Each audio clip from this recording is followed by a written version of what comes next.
Good morning. Praise the Lord. God is good. இந்த நாளிலும் 21ஆம் தேதி இந்த மாதத்தில் 3வது ஞாயிற்றுக்கிழமையில் இந்த யூடியூப் மூலமாக உங்களை சந்திப்பதில் மிகவும் நாங்கள் மகிழ்ச்சி அடைகிறோம். இந்த நாளிலும் நாம் தேவனை ஆராதிக்கும்படியாக அவருடைய பிரசன்னத்தில் வந்து நிற்கிறோம். நாம் ஆராதிப்பதற்காக நம்முடைய ஆவி ஆத்மா சரீரத்தை அவருக்கென்று அர்ப்பணிப்போம். அவர் அற்புதமான காரியத்தை செய்வார். இப்பொழுதும் நாம் துதிக்காக ஒரு பாடலை பிள்ளைகள் பாடுவார்கள். அதன் பிறகு மற்றுமுள்ள எல்லா காரியத்தையும் தேவ பிரசன்னத்தோடு செய்வதற்காக நம்மை அர்ப்பணிப்போமாக. கர்த்தர் நல்லவர். ஜெபம். எங்களை மிகவும் அதிகமாய் நேசிக்கிற அன்பின் பரலோக பிதாவே, உம்மை நன்றியோடு துதிக்கிறோம். இந்த நாளிலும் நீர் எங்களோடு கூட இருந்து ஆராதனை வேளையை ஆசீர்வதித்து உம்முடைய கிருபையினாலே எங்களை நிரம்பி வழியும் பாத்திரமாய் மாற்றுவதற்கு எங்களுடைய பாதத்தில் அர்ப்பணித்து சேவிக்கிறோம். நீர் எங்களோடு கூட இருந்து உம்முடைய வல்லமையான காரியத்தை உலகம் கண்டுகொள்ளத்தக்கதாக என் வாயின் வார்த்தை என் இருதயத்தின் தியானம் உடைய சமூகத்தில் பெரியாயிருக்கும்படியாக அர்ப்பணிக்கிறேன் ஐயா. எங்கள் வாழ்விலே வந்து எங்களை ரட்சித்து இதை கேட்கிற யாவர் வாழ்விலும் ரட்சிப்பின் மகிழ்ச்சியில் சந்தோஷம் பெருகுவதாக. பிள்ளைகள் பாடுகிற பாடலில் துதியில் ஆராதனையில் நீர்மையும் இயேசு கிறிஸ்துவின் நாமத்தில் பிதாவே, ஆமென், ஆமென், ஆமென். கர்த்தரின் கை கூறுகவில்லை, கர்த்தரின் வாக்கு மாறிடாது என்ற பாடலை நாம் யாவரும் பாடி தேவனை மகிமைப்படுத்துவோம். கர்த்தரின் கை கூறுகவில்லை, கர்த்தரின் வாக்கு மாறிடாதே, சூத்தனாய் மாறிடவே, சுரரால் புரிந்தனரே, சூத்தனாய் மாறிடவே, சுரரால் புரிந்தனரே. விசுவாசியே நீ பதறாதே, விசுவாசியே நீ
அன்பானவர்களே, விசுவாசத்தினால் நீதிமான் இன்றும் என்றும் பிழைப்பார்.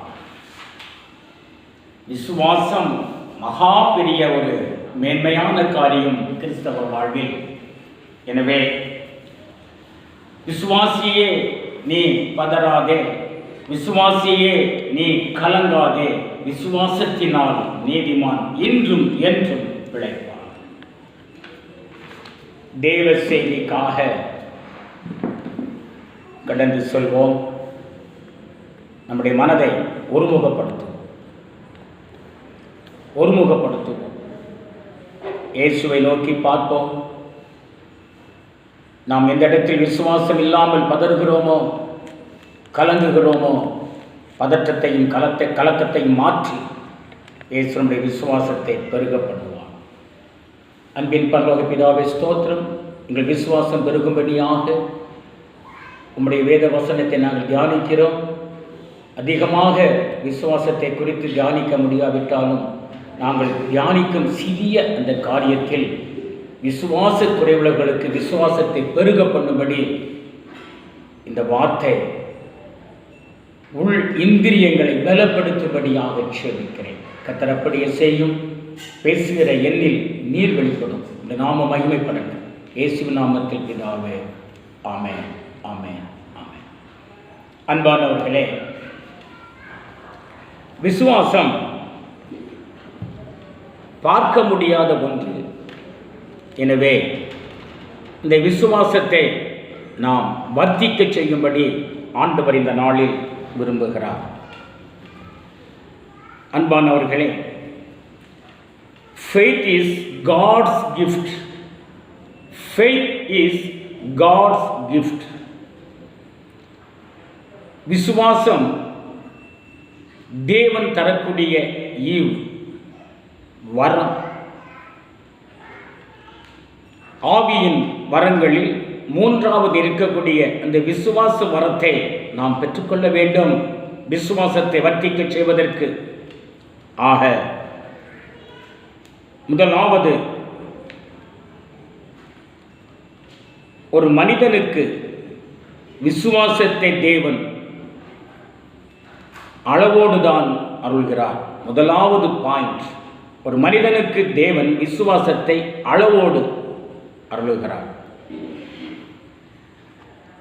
அப்போஸ்தலர் நடவடிக்கைகள் 3ஆம் அதிகாரம் 16ஆம் வசனம், அவருடைய நாமத்தை பற்றும் விசுவாசத்தினாலே அவருடைய நாமமே நீங்கள் பார்த்து அறிந்திருக்கிற இவனை பலப்படுத்தினது.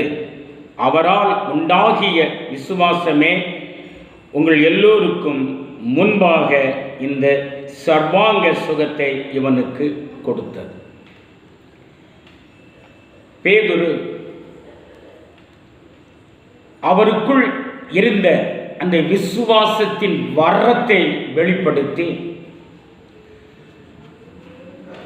40 வயதிற்கு மேற்பட்ட அந்த சப்பானியை சுகமாக்குகிறார்.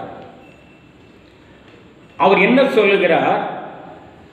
அவருடைய நாமத்தை பற்றும் விசுவாசத்தினாலே. அப்படியானால் அவருடைய நாமத்தை பற்றுகிற ஒவ்வொரு விசுவாசிகளாலும் அற்புதங்களை செய்ய முடியும். Yes, the faith which comes through him has given him this perfect soundness in the presence of you all. In the presence of you all. உங்கள் எல்லோருக்கும் முன்பாகவும் இந்த காரியம் சம்பவித்திருக்கிறதை நீங்கள் பார்த்திருக்கிறீர்கள். அதை நாங்களும் பார்க்கும்படி எங்கள் கண்கள் பார்த்து கொண்டிருக்கிறது. ஆனால் இது எங்களுடைய ஞானத்தினால், எங்களுடைய திறமையினால், எங்களுடைய அறிவினால் இந்த காரியம் சம்பவிக்கவில்லை. ஆண்டவராக இயேசு கிறிஸ்து கொடுத்த விசுவாச வரத்தினால் நாங்கள் உச்சரித்த பொழுது இந்த தாயின் வயிற்றில் சப்பானியாய் பிறந்த இவனை சர்வ அங்கமும் முழு சரீரமும் பலனடையும்படி செய்தது என்று சொல்லி தைரியத்தோடு பிரசங்கிக்கிற இந்த வார்த்தையை நாம் கேட்கிறோம். ஆக அவனுக்கு 40 வயதிற்கு மேல் இருக்கும் என்று அப்போஸ்தலர் 4:22 சொல்லப்பட்டிருக்கிறது. அப்படியானால் நம்முடைய ஆண்டவராகிய இயேசு கிறிஸ்து அநேக முறை தேவாலயத்திற்கு வந்தார். இந்த சப்பானியை அவர் பார்த்திருக்க மாட்டாரா? நிச்சயமாக பார்த்திருப்பார். ஆனால் அவருக்கு விசுவாசம், நான் இந்த பூமியில் எனக்கு சாட்சியாய் ஏற்படுத்தக்கூடிய என்னுடைய சீஷர்கள் என்னை விட பெரிய அற்புதங்களை செய்யும்படி நான் கற்றுக் கொடுத்திருக்கிறேன் என்பதை உலகம் காண வேண்டும் என்பதற்காக விட்டு வைத்திருந்தார். இயேசுவுக்கு 33.5 வயதுதான் அவரை சிலுவையில் அறைந்த பொழுது. ஆனால் இவனுக்கோ 40 வயதிற்கு மேல் என்று எழுதப்பட்டிருக்கிறது. ஆக அன்பானவர்களே, ஒரு ஆசிரியர் கற்றுக் கொடுக்கிற பொழுது அந்த மாணவன் அவரை விட இன்னும் அதிகமான ஞானத்தை பெற்றுக்கொள்ள வேண்டும் என்று விரும்புவது மிகவும் நல்லது.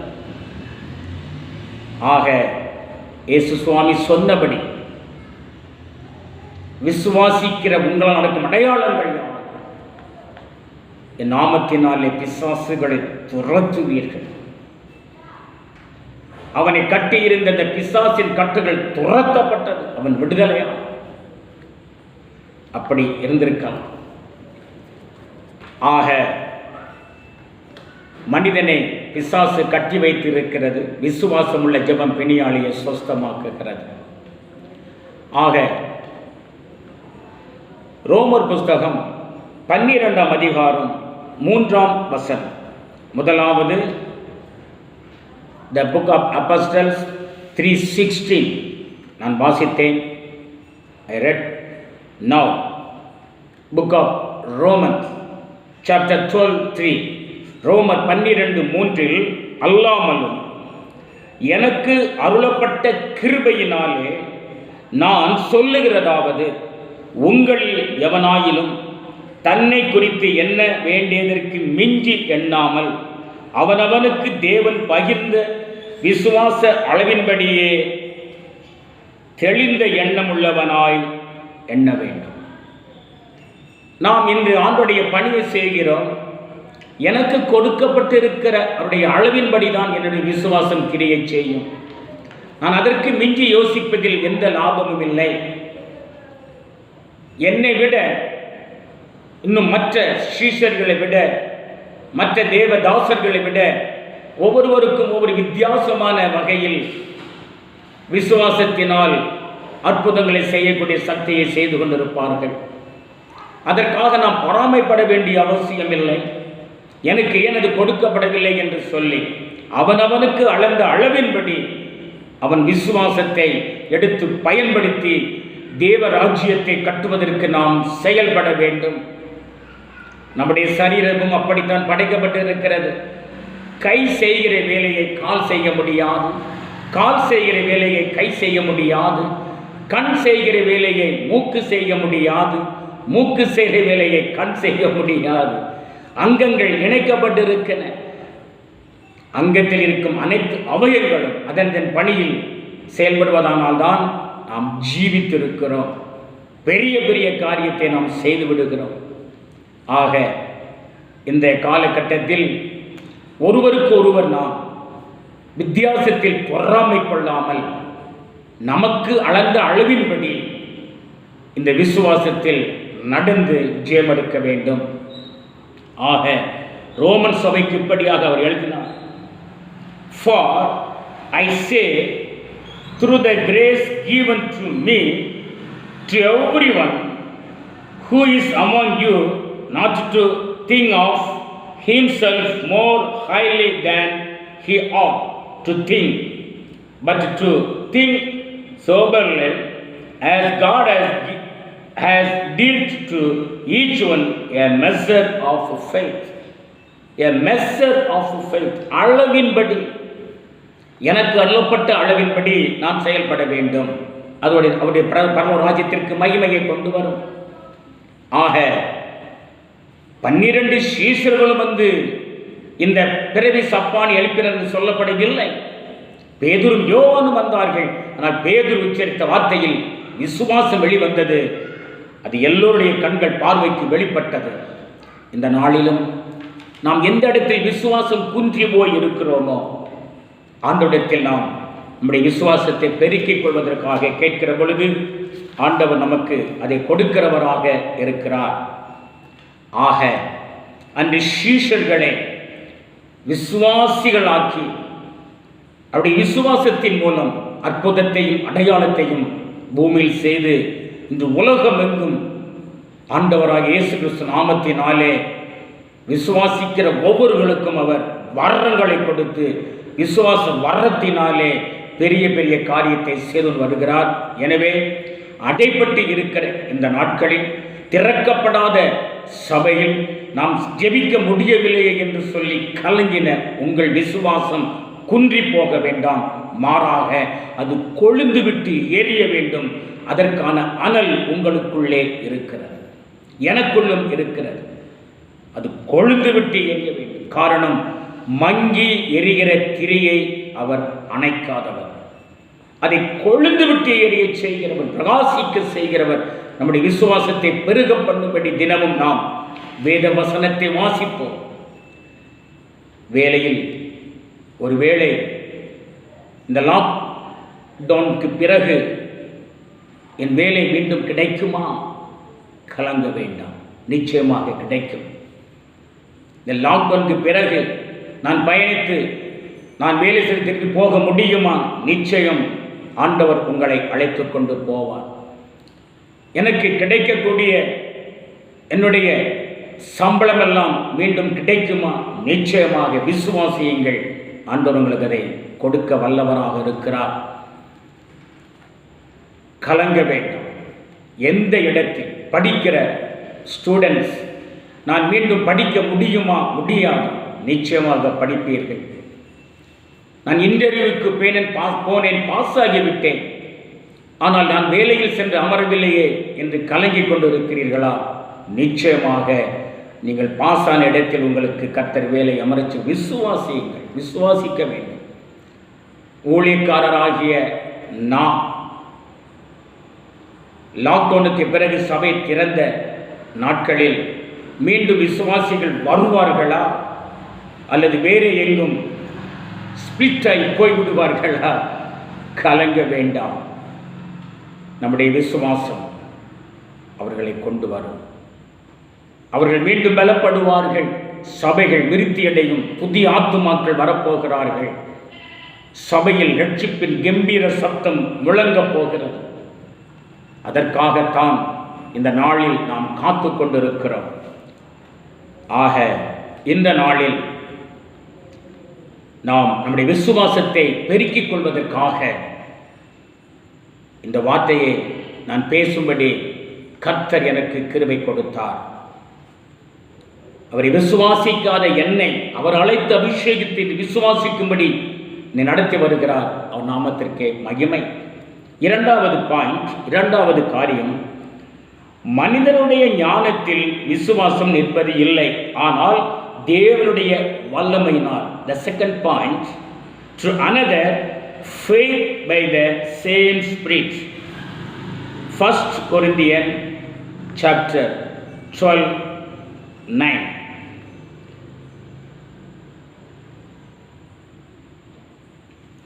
The measure of a faith, ஒவ்வொருவனுக்கும் அந்த ஆவியினாலே விசுவாசமும் அந்த வரம் கொடுக்கப்பட்டு இருக்கிறது. எனவே 1 கொரிந்தியர் 2:4-5 உங்கள் விசுவாசம் மனுஷனுடைய ஞானத்தில் அல்ல தேவனுடைய பலத்தில் நிற்கும்படிக்கு என் பேச்சும் என் பிரசங்கமும் மனுஷ ஞானத்திற்கு உரிய உள்ளதாய் இராமல் ஆவியினாலும் பலத்தினாலும் உறுதிப்படுத்தப்பட்டதாய் இருக்கிறது. ஆவியினாலும் பலத்தினாலும் உறுதிப்படுத்தப்பட்டதாய் இருக்கிறது. எனவே கிறிஸ்துவுக்குள் அன்பானவர்களே, இந்த நாளிலும் நாம் வேத வசனத்தின்படி மனிதனுடைய ஞானத்தில் விசுவாசம் நிற்பது இல்லை, ஆனால் தேவனுடைய வல்லமையினால் அது நமக்குள் இருக்கிறது. அவர் கொடுத்தாதான் நமக்கு அந்த விசுவாசமே வரும். அநேகர் சொல்றாங்க, நான் விசுவாசிக்கிறேன். தேவன் கொடுக்காத பட்சத்தில் அது விசுவாசம் அல்ல, வெறுமனே விசுவாசிக்கிற விசுவாசம். இங்கே கொரிந்தியன் சபைக்கு, கொரிந்தியர் இருக்கக்கூடிய பரிசுத்தவான்களுக்கும், கொரிந்து சபையில் இருக்கக்கூடிய விசுவாசிகள் தொழுகுகிறவர்களுக்கும் இதை ஊர்ஜிதப்படுத்தி எழுதுகிறார். ஆக நம்முடைய ஞானத்தினால் விசுவாசம் வரப்போவது இல்லை, நம்முடைய ஞானத்தினால் உங்களுக்கு விசுவாசத்தை கொடுக்கவும் முடியாது. ஒரு சின்ன கதை. நான் சிறு பிள்ளையாக இருந்த பொழுது, நான் ஸ்கூலுக்கு போயிட்டு லீவு நாட்களில் ஏதாவது வேலைக்கு போவேன். வீட்டில் நான் மூத்தவனாக இருந்ததினாலே பொறுப்புணர்ச்சி, வீட்டினுடைய அதாவது வறுமையின் காரணமாக படிக்க வேண்டும், உழைக்க வேண்டும், தலை நிமிர்ந்து வாழ வேண்டும் என்ற எண்ணம், அந்த விசுவாசம் எனக்குள் அவரை அறியாது இருந்தும் அவர் வைத்திருந்தார். இப்படி ஒரு சூழ்நிலையில் ஒரு நாள் பூவம்மா என்று என்னுடைய பாட்டி, பூவம்மா பாட்டி அவர்கள் காணம் என்ற காணக்காயை நாங்கள் புடுங்குவோம். அந்த விலையில் காய்ந்து போயிருக்கும், அதை புடுங்கி அடிப்பதற்கு கொண்டு சேர்ப்போம். நல்ல அகோர வெயில் அடித்து கொண்டிருக்கிறது.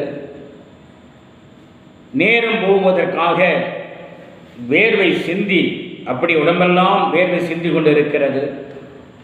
பெறபில பயப்படாத, நான் உனக்கு கதை சொல்கிறேன், நேரம் போகிறதே தெரியாது, பிடுங்கிடலாம் எல்லாத்தையும் அப்படின்னு சொல்லி காணக்காயை பிடுங்குகிறோம். அது என் அப்பாவின் அம்மாவுக்கு தங்கை, பாட்டி, எனக்கு பாட்டி. நல்ல கதை சொல்லுவாங்க. ஒரு கதை சொன்னாங்க பாருங்க, ஞானம், உலக ஞானத்தினுடைய விசுவாசம் எப்படி இருக்க வேண்டும் என்று. இந்த பாரும்பா, ஒருத்தன் வரத்துக்காக தவம் இருந்தான். தாடியெல்லாம் முளைச்சிருச்சு. பல ஆண்டுகள் தவம் இருந்ததினால அவன் நினைச்சான், எனக்கு சீக்கிரமா வரம் கிடைக்கும் என்று சொல்லி. ஒரு நாள் அவன் தவம் இருந்த அந்த தவத்திற்கு பதில் கொடுப்பதற்காக கடவுள் வந்தார். வந்து, பக்தா, உனக்கு என்ன வேண்டும் என்று அவர் கேட்டார். உடனே பக்தன் கண்ணை திறந்து சொல்லுகிறான், நம்ம கடவுள் பேசுகிறார், நான் இப்பொழுது கேட்க வேண்டும். என்ன கேட்கிறார்? கடவுளே, நான் யார் தலையில கைய வச்சாலும் அவங்க சாம்பலாக வேண்டும், இந்த வரம் எனக்கு வேண்டும். வரம் கொடுக்க வந்தவர் உடனே கொடுத்தாயிற்று என்று சொல்லிவிட்டார். அவர் யோசிக்கவில்லை என்று சொன்னார்கள். உடனே வரத்தை பெற்றவன் கொடுத்தாகிவிட்டது என்று சொல்லிவிட்டாரே, ஒரு டெஸ்ட் பண்ணி பார்த்துருவோம், ஒரு பரீட்சை பார்த்து விடுவோமே. பக்கத்தில் யாருமே இல்லை, கொடுத்தவர் மாத்திரம் தான் நிற்கிறார் என்று அவர் தலையிலேயே கையை வைக்க போனார். காரணம், கொடுத்தவருக்கு விசுவாசம், நான் கொடுத்த வரம் உண்மை என்று சொல்லி. ஆனால் வாங்கினவனுக்கு பல ஆண்டுகள் தவம் இருந்தும் அவனுக்கு விசுவாசம் இல்லை, அவர் கொடுத்த வரம் சரியோ சரியில்லையோ என்று சொல்லி. ஆக கொடுத்தவர் தலையில் கையை வைக்க ஓடுகிறான். அவர் பயந்து ஓடுகிறார். இப்பொழுது கொடுத்தவர் உடனே அவர் ஓடிக்கொண்டிருக்கிற பொழுது எதிரிட்டு ஒருவர் வருகிறார். அவர் கேட்கிறார், எங்கே ஓடுகிறேன், எங்கே ஓடுகிறேன் என்று சொல்லி.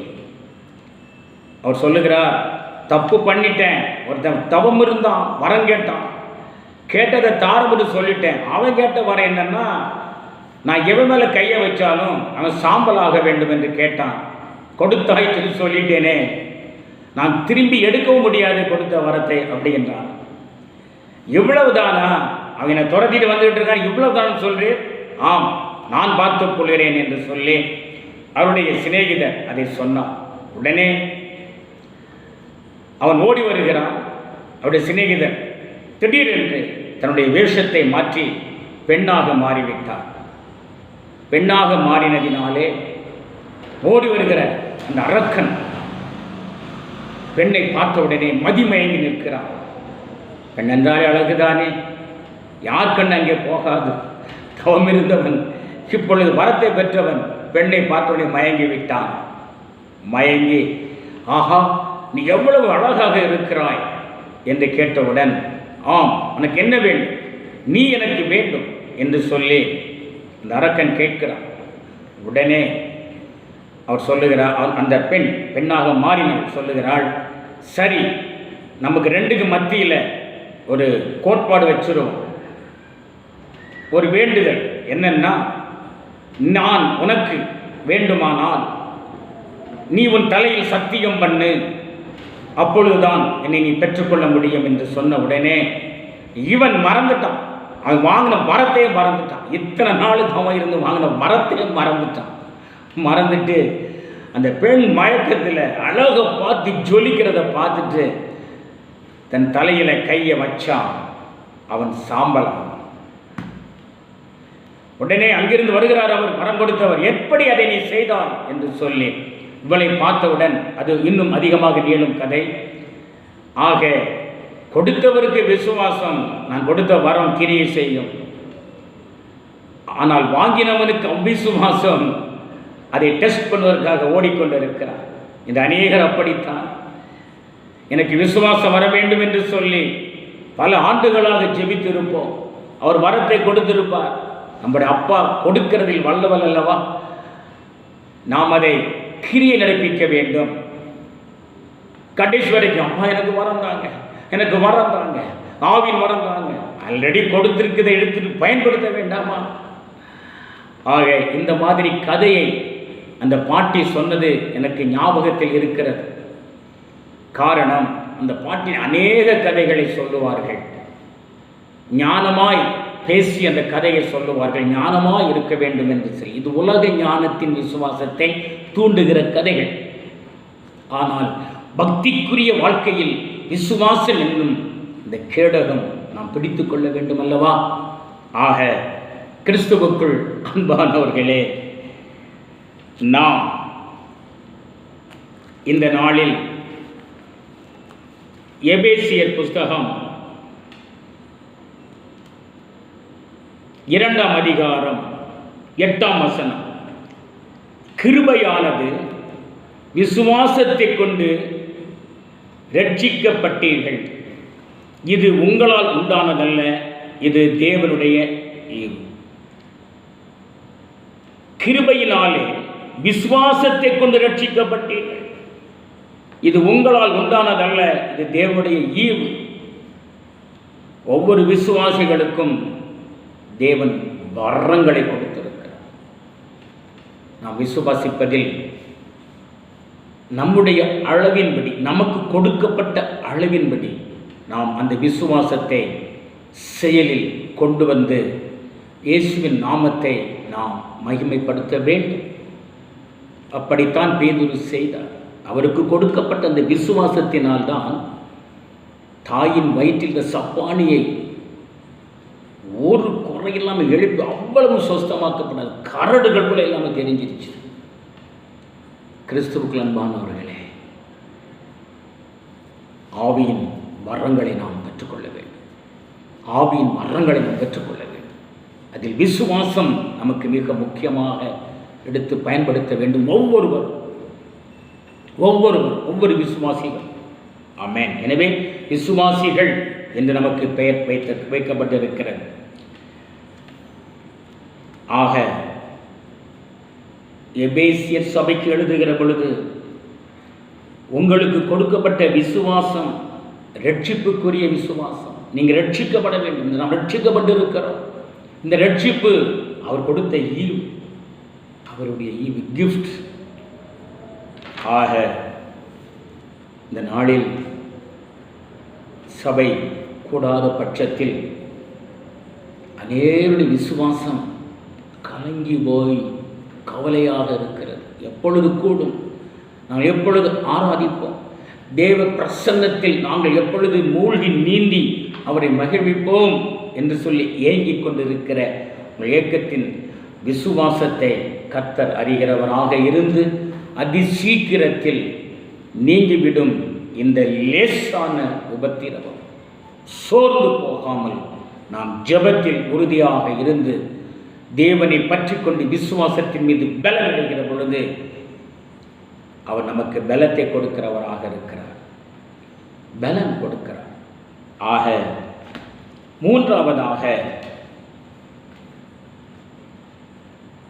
மூன்றாவது பாயிண்ட், நம்முடைய விசுவாசத்தை பெருக பண்ண கர்த்தரிடத்தில் ஜெபம் பண்ண உறுதியாய் தரித்திருக்க வேண்டும். ஜெபம் பண்ண வேண்டும்.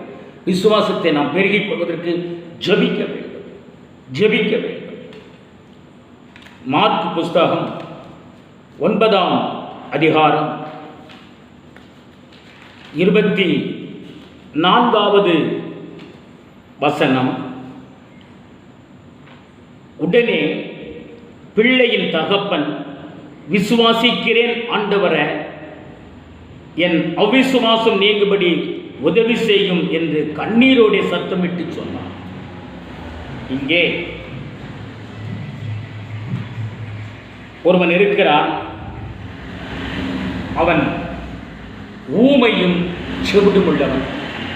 அவனுடைய தகப்பன் ஆண்டவரிடத்தில் வந்து, என் மகனே, உம்முடைய சீஷர்கள் சுகமாக்க முடியவில்லை என்று சொல்லி கம்ப்ளைண்டோட தன் மகனுக்கு சுகம் வேண்டும் என்று சொல்லி நிற்கிறான். கிறிஸ்துவுக்குள் அன்பானவர்களே, மார்க் 9:17 அப்பொழுது ஜனக்கூட்டத்தில் ஒருவன் அவரை நோக்கி, போதகரே, ஊமையான ஒரு ஆவி பிடித்த என் மகனை உம்மிடத்தில் கொண்டு வந்தேன். அது அவனை எங்கே பிடித்தாலும் அங்கே அவனை அலைக்கழிக்கிறது. அப்பொழுது அவன் நுரை தள்ளி பல்லை கடித்து சோர்ந்து போகிறான். அதை துரத்தி விடும்படி உம்முடைய சீஷரிடத்தில் கேட்டேன், அவர்களால் கூடாமல் போயிற்று. கேட்டேன், முடியலை. உம்முடைய சீஷர்களால் முடியவில்லை. அன்று சீஷர்களால் முடியவில்லை என்று சொன்ன அந்த பேதுரு சீஷன் தான் வரத்தை பெற்ற பிறகு, தேவ வல்லமையை பெற்ற பிறகு, அவர் கொடுத்த அந்த கிஃப்டை பெற்ற பிறகு தைரியமாக சொன்னார், விசுவாசத்தோடு, வெள்ளியும் பொன்னும் என்னிடத்தில் இல்லை, என்னிடத்தில் உள்ளதை உனக்கு தருகிறேன், நசரேயனாகிய இயேசுவின் நாமத்தில் எழுந்து நட என்ற இந்த விசுவாச வார்த்தை, வல்லமையுள்ள வார்த்தை, அரண்களை நிர்மூலமாக்கக்கூடிய அந்த தேவ வசன வார்த்தை அந்த முடவனை எழுப்பினது. இன்று நாம் அப்படி விசுவாசம் உள்ள வார்த்தையை சொல்லி சொல்லி சொல்லி ஜெபிக்க வேண்டும். ஆக இயேசு கிறிஸ்து சீஷர்களை கடிந்து கொள்ளுகிறார். விசுவாசம் இல்லாத சந்ததியை 19 எதுவரைக்கும் நான் உங்களோடு இருப்பேன், எதுவரைக்கும் உங்களிடத்தில் பொறுமையாய் இருப்பேன், அவனை என்னிடத்தில் கொண்டு வாருங்கள், என்னிடத்தில் கொண்டு வாருங்கள். ஒரு என்ஜினியர், அவரின் கீழ் அநேகர் வேலை செய்வார்கள்.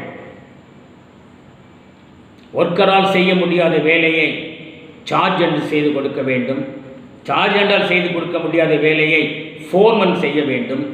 ஃபோர்மனால் செய்ய முடியாத வேலையை சூப்பர்வைசர் செய்ய வேண்டும். இவர்கள் யாராலும் செய்ய முடியவில்லை என்று சொன்னால் அந்த வேலையை இன்ஜினியர் செய்து முடிப்பார். அந்த கம்பெனிக்கு நல்ல பெயரை வாங்கி கொடுப்பார். இந்த நிர்வாகம் வளர்ச்சி அடையும். இது உலக பிரகாரமான வாழ்க்கைக்கு தன் திறமையை வெளிப்படுத்துவது. அவனவனுக்கு கொடுக்கப்பட்ட அளவு, ஒர்க்கருக்குரிய லெவல், சார்ஜனுடைய லெவல், ஃபோர்மனுக்குரிய level, supervisor level, then engineer level. அந்த அளவின்படி கொடுக்கப்பட்டதை எடுத்து நாம் பிரயோகப்படுத்துகிற பொழுதுதான் அவர்கள் எந்த ஃபேமில், எந்த கம்பெனியில் வேலை செய்கிறார்களோ அந்த கம்பெனிக்கு விருத்தி, மேன்மை வந்து சேரும். பரலோக ராஜ்யத்தினுடைய பணியில் தேவராஜ்யத்தை கட்டுவதற்கு ஓடுகிற நாமும் நமக்கு அளந்து கொடுத்த அளவின்படி நாம் ஒருமித்து நிற்போமானால் புதிய ஆத்துமாக்களை தேவன் நமக்கு தந்து ராஜ்யத்தை விசாலப்படுத்த போகிறார். இதுதான் நம்முடைய விசுவாசம், என்னுடைய விசுவாசம். லாக்டவுனுக்கு பிறகு அநேகர் இயேசுவிடத்தில் வரப்போகிறார்கள். இந்த இயேசு எனக்கு வேண்டும் நித்திய ஜீவனை பெற்றுக்கொள்வதற்கு என்று சொல்லி, இந்த இயேசு எனக்கு வேண்டும் பூமியில் வாழ்கிற பொழுது நிம்மதியாய் வாழ வேண்டும் என்று சொல்லி, இயேசு எனக்கு வேண்டும் நோய் நொடி இல்லாமல் பூமியில் சமாதானமாய் வாழ வேண்டும் என்று சொல்லி, அன்பானவர்களே, ஆக சீஷர்களால் முடியவில்லை, அவர் கடிந்து கொண்டார். இங்கே மார்க் 9:25 அப்பொழுது ஜனக்கூட்டமாய் ஓடி வருகிறத இயேசு கண்டு அந்த அசுத்த ஆவியை நோக்கி, ஊமையும் செவிடுமான ஆவியே, இவனை விட்டு புறப்பட்டு போ, இனி இவனுக்குள் போகாதே என்று நான் உனக்கு கட்டளையிடுகிறேன். அவர் சொல்ல ஆகும், அவர் கட்டளையிட நிற்கும் என்பதை அவர் காண்பித்தார். அவன் சுகமான தகவல் கேள்விக்கு எத்தனை ஆண்டுகளாக இது இவனை இப்படி தொந்தரவு செய்து கொண்டிருக்கிறது. சில ஏழையில் நாம் ஒரு இடத்திற்கு ஜெபத்திற்கு போனால் யாருக்கு ஜெபிக்க வேண்டும் என்று யார் கொண்டு வந்திருக்கிறார்கள் கேட்க வேண்டும். எதற்காக, எப்படி வந்தது, எங்கிருந்து வந்தது என்று கேட்காமல் எத்தனை நாளாக இருந்தது என்று கேட்கிற பொழுது நாம் அதை பகுத்தெறியும் ஆவியினால் அறிந்ததை துரத்தும்படி நம்முடைய விசுவாசத்தை ஆண்டவர் வர்த்திக்க பண்ணுகிறார். ஆக இங்கே அந்த ஊமையும் செவிடுமானுடைய தகப்பன் உடனே தகப்பன் விசுவாசிக்கிறேன் என்றான். உடனே சொல்றான், நான் விசுவாசிக்கிறேன், பிள்ளைக்கு சுகமாகும். இன்னைக்கு நீங்களும் நாமும் அப்படித்தான். நாம் விசுவாசிக்க வேண்டும். நம்மை எந்த வாதையும் அணுகாதபடி அவர் நம்மை பாதுகாக்கிறார். வாதைவன் போராட்டத்தை அணுகாது என்று சொல்லி இருக்கிறார். அதை நாம் விசுவாசிப்போம். பொல்லாப்பவனுக்கு நேரிடாது, நாம் அதை விசுவாசிப்போம். பஞ்ச காலத்தில் ஆத்துமாவை திருப்தி ஆக்குவார், அதை நம்ம விசுவாசிப்போம். அதற்காகத்தான் இயேசு கிறிஸ்து பரிசுத்த ஆவியானவரை அனுப்பி கொடுத்திருக்கிறார். அவர் வரங்களை கொடுக்க வல்லவராக இருக்கிறார். அன்பானவர்களே, 23 மார்க் 9:23 இயேசு அவனை நோக்கி, நீ விசுவாசிக்க கூடுமானால் ஆகும், விசுவாசிக்கிறவனுக்கு எல்லாம் கூடும் என்றார். இந்த வார்த்தையை இன்று எனக்குள் நானும் கிரகித்துக் கொள்ளுகிறேன், பிரயோஜனமாக்கிக் கொள்ளுகிறேன். இதை கேட்கிற உங்களுக்கும் அதையே சொல்லுகிறேன். விசுவாசிக்க கூடுமானால் எல்லாம் உங்களுக்கு ஆகும், எனக்கும் ஆகும், நமக்கும் ஆகும். அவரை நம்பியுள்ள ஒவ்வொருவருக்கும் அது ஆகும். எனவே நம்முடைய விசுவாசத்தை பார்க்க முடியாது, நம்பிக்கையை பார்க்க முடியும். நான் அடிக்கடி சொல்லுவேன், விசுவாசம் என்பது வேர், அது மண்ணின் கீழ் இருக்கு. மண்ணின் மேல் இருக்கிறது தண்டு, அது நம்பிக்கை. அந்த தண்டினுடைய பலத்தை நாம் பார்க்கிறோம். இந்த மரம் ஸ்ட்ராங்காக இருக்கிறது என்று சொல்லும்படி, ஆனால் அதன் வேர் எதுவரைக்கு போயிருக்கிறது என்பது விசுவாசம். அதுபோல் நம்முடைய விசுவாசம் விரிவாக, விசாலமாக, ஆழமாக இருக்கிற பொழுதுதான் அந்த மரம் கனி கொடுக்கிறது போல் நாமும் கனி கொடுக்க முடியும். ஆக இந்த விசுவாசத்தை நம்முடைய உலக ஞானத்தினால் நாம் பெற்றுக்கொள்ள முடியாது, நம்முடைய திறமையினால் நம்மால் பெற்றுக்கொள்ள முடியாது. அவருடைய கிருபையினால் அந்த ஈவு நமக்கு கிடைக்கும்படி வரங்களை கொடுக்கிற அந்த ஆவியாரிடத்தில் கேட்கிற பொழுது அவர் இயேசுவின் நாமத்தில் நமக்கு பொழிந்தளிக்கிறார். ஆக யோவான் சுவிசேஷம் 20:31 யோவான் 20:31 20:31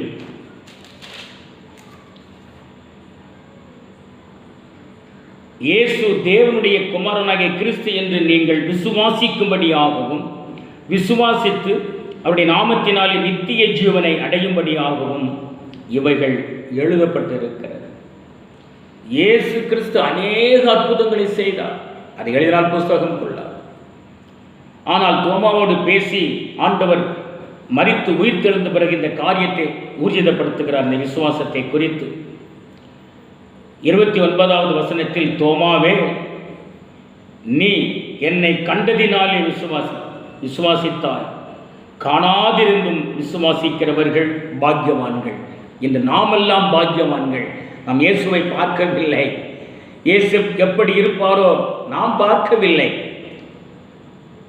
சீசர் காலத்திற்கு பிறகு இயேசுவை யாரும் பார்க்கவில்லை. ஆனால் இன்று நாம் பார்க்கிறோம். அவர் செய்கிற அற்புதத்தினாலே நாம் ஜெபிக்கிற பொழுது அற்புதங்கள் நடக்கிறது, அதிசயங்கள் நடக்கிறது. காரணம், இயேசு நம்மோடு இருக்கிறார், ஜீவிக்கிறார். அவர்தான் நித்திய ஜீவனை நமக்கு தருவதற்கு இரட்சிப்பின் பாத்திரமாய் நம்மை மாற்றி இருக்கிறார். ஆக கிறிஸ்துவுக்குள் அன்பானவர்களே, நாம் விசுவாசிகளால், ஆண்டவருடைய சீஷர்களால் நாம் இந்த பூமியில் வாழ்ந்து சாட்சியாய் அவருக்கென்று கனி கொடுக்க வேண்டும். ஆக விசுவாசித்து அவருடைய நாமத்தினாலே நித்திய ஜீவனை அடையும்படியாகவும் இவைகள் நாம் வாசிக்கிற இந்த வேத புஸ்தகம் எழுதப்பட்டு இருக்கிறது. ஆகவே நாம் கலங்க வேண்டாம், திகைக்க வேண்டாம். நம்முடைய விசுவாசத்தை குறித்து அநேக காரியத்தில் நாம் பேசலாம். ஆனால் எல்லாவற்றையும் பேசுவதற்கு, யூடியூப்பில் போடுவதற்கு, அதை கேட்பதற்கு டைம் கிடைக்காததினாலே எம்பி பிபின்னு சொல்கிறாங்க. இத்தனை எம்பி தான், இத்தனை ஜிபி தான் இருக்குதுன்னு சொல்லிட்டு, ஆக சிறிதாக இந்த காரியத்தை பேசியிருக்கிறேன். கர்த்தர் பெரிதான விசுவாசத்தினாலே உங்களை பலப்படுத்துவாராக. ஆக 3 காரியங்களை குறித்து நாம் தியானித்திருக்கிறோம். ஆக in the power of God there is forgiveness.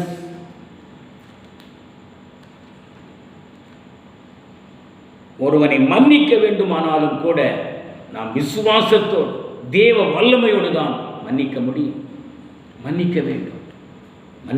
மன்னிப்பதும் மகா பெரிய ஒரு வல்லமை. மன்னிக்க வேண்டும். ஆக விசுவாசிப்போம். நம்முடைய பாவங்களை கர்த்தர் மன்னித்திருக்கிறார். நாமும் பிறருக்கு மன்னிக்கிற பொழுது அவர் நமக்கு அந்த வல்லமையை கொடுக்கிறார் என்று விசுவாசிக்க வேண்டும். முதலாவதாக நாம்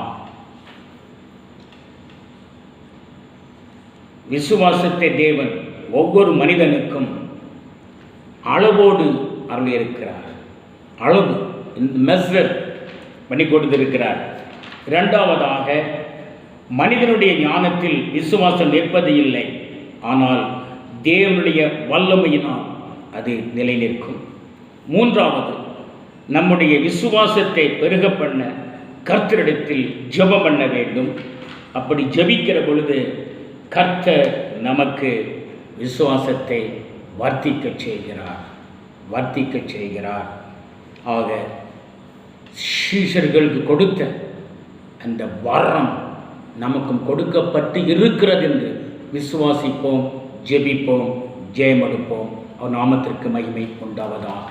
ஜெபிக்கலாம். எங்களை மிகவும் அதிகமாக நேசிக்கிற அன்பின் பரலோக பிதாவே, நாங்கள் இன்னும் அதிகமாய் விசுவாசத்தில் பெருக பண்ணும்படி எங்கள் விசுவாசத்தை பெருக பண்ண உதவி செய்யும் என்று நாங்கள் கேட்கிறோம். அந்த அப்படிதான் தகப்பனுக்கு தன் உதவி செய்யும் ஆண்டவரே, என் விசுவாசத்தை பெருக பண்ண உதவி செய்யும் நாங்கள் கேட்கிறோம். எங்கள் விசுவாசத்தை பெருக பண்ணுங்க அப்பா, பெருக பண்ணுங்க.